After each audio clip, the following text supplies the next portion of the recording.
Bonjour à tous et bienvenue sur ma chaîne, j'espère que vous allez bien et que vous progressez dans votre vie. Comme vous avez vu, la vidéo d'aujourd'hui est un petit peu sur, on va dire, des bribes d'entrepreneuriat. Mais si vous êtes salarié ou que vous êtes étudiant, ça vous concerne aussi.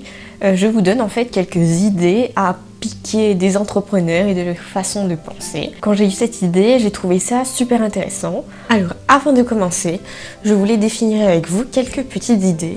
Déjà, la notion de stabilité financière, c'est quelque chose, comme son nom l'indique, qui concerne l'argent que vous gagnez, mais ça veut surtout dire en fait que vous gagnez suffisamment d'argent pour payer vos factures, payer votre vie de base et pour pouvoir assumer les dépenses les plus importantes chez vous. En fait, l'inverse de cette stabilité financière, c'est ce qu'on appelle en anglais de vivre paycheck to paycheck. Donc ça veut dire de vivre, traduit littéralement, d'une paye à l'autre. Donc c'est de vivre en flux tendu tout le temps, de dépenser plus qu'on en a besoin et de devoir après se serrer la ceinture pour pouvoir tenir tout le mois comme ça. Et après à côté on a l'indépendance financière ou la liberté financière qui veut vraiment dire que là vous faites ce que vous aimez, vous choisissez ce que vous voulez faire et en gros vous ne dépendez plus des gens pour que votre salaire tombe, pour que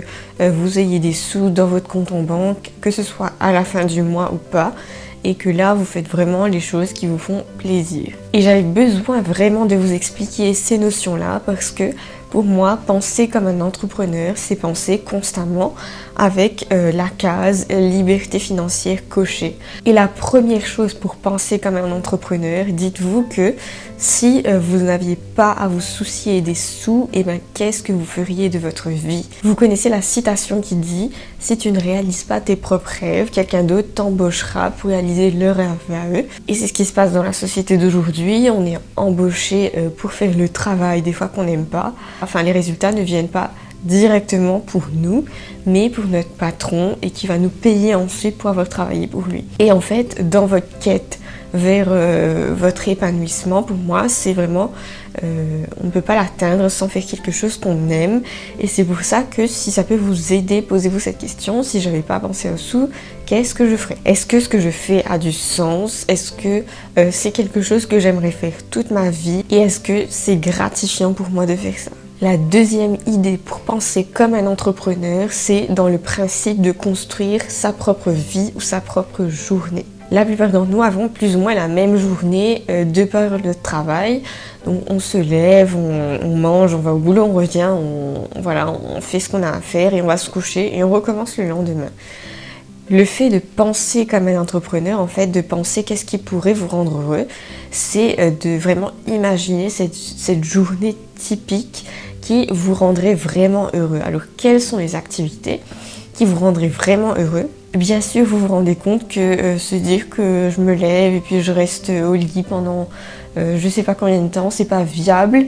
Moi, je vous parle vraiment de la journée idéale où, je sais pas, peut-être que vous travaillez dans cette journée idéale, peut-être que vous travaillez, mais pas aussi longtemps que maintenant. Peut-être que vous travaillez sur d'autres choses, et si oui, sur lesquelles. Je voulais attirer votre attention sur la façon dont nous, gens qui travaillons, réagissons par rapport au fait de travailler en soi. Dans l'entrepreneuriat, on sait qu'il y a beaucoup de risques, et même si on n'est pas libre financièrement, on prend un peu plus de risques que nous, les gens qui travaillons.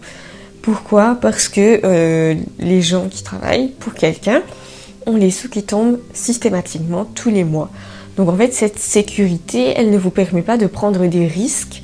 Et le fait qu'il n'y ait pas de risque, en fait, à la fin, que vous n'ayez pas à vous poser la question « Est-ce que je vais manger? Est-ce que je vais pouvoir payer mes factures ?» Ça diminue aussi, en fait, votre potentiel et ça diminue votre capacité à vous motiver au travail. Regardez le nombre de gens qui sont démotivés, mais qui vont au travail juste pour que cet argent tombe sur leur compte à la fin du mois. Maintenant, de nos jours, on est capable de travailler toute l'année juste pour avoir 14 jours de vacances par an. Et pour que cet argent tombe, et on va au travail tous les matins en traînant des pieds. Et ça, je trouve pas ça viable pour les gens qui veulent s'épanouir comme vous. Le fait d'avoir un truc un peu plus risqué, le fait de se dire ok, si je ne travaille pas dur, les sous ne vont pas tomber, ça fait qu'ils prennent plus de risques, qu'ils font le meilleur usage possible de leur potentiel et qu'ils vont le plus loin possible dans leur démarche, dans quoi que ce soit, pour que cet argent puisse tomber. Je ne sais pas pour vous, mais pour moi, c'est vraiment ce que j'aimerais atteindre, que ce soit au boulot, que vous soyez au boulot ou pas, que vous soyez entrepreneur, hein, ça peut marcher dans les deux cas. Mais je trouve que ça devrait être naturel, si on faisait quelque chose qu'on aimait vraiment, ça devrait être naturel d'aller au bout de l'effort et de donner tout ce qu'on a sur chaque tâche qu'on a à faire. Je sais que vous allez vous dire, mais comment développer cette attitude de cette façon de penser typique des entrepreneurs? Et ben, vous n'êtes pas obligé d'être entrepreneur, comme je vous dis. Je pense que même si vous êtes salarié, vous devez apprendre à penser comme ça. Apprendre à penser que vous devez prendre juste les risques comme il faut, les risques calculés. Vous devez vous donner un fond dans votre vie et vraiment maximiser votre potentiel. Et surtout, vous devez trouver quelque chose que vous adorez faire et qui est vraiment votre passion et qui ne vous donne pas l'impression de travailler tous les jours, parce que ça, c'est super important. Et si vous avez une passion, ben, allez-y, poursuivez votre passion, donnez-vous à fond. Créer une structure si vous en avez envie, créer un business.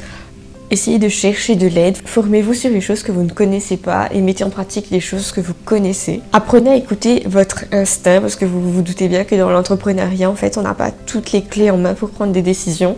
Et donc cette vidéo d'aujourd'hui, elle était vraiment pour vous faire réfléchir sur si vous n'aviez pas à prendre cette contrainte de l'argent en compte, qu'est-ce que vous feriez de votre vie? Et si vous arrivez à réfléchir là-dessus, ben, notez tout ce que vous pouvez.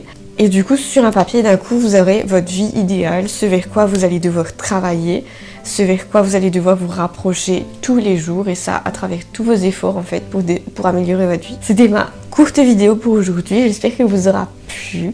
Si c'est le cas, n'oubliez pas de mettre un j'aime sur cette vidéo et de vous abonner à ma chaîne. Moi, je vous retrouve très vite pour une nouvelle vidéo. D'ici là, portez-vous bien.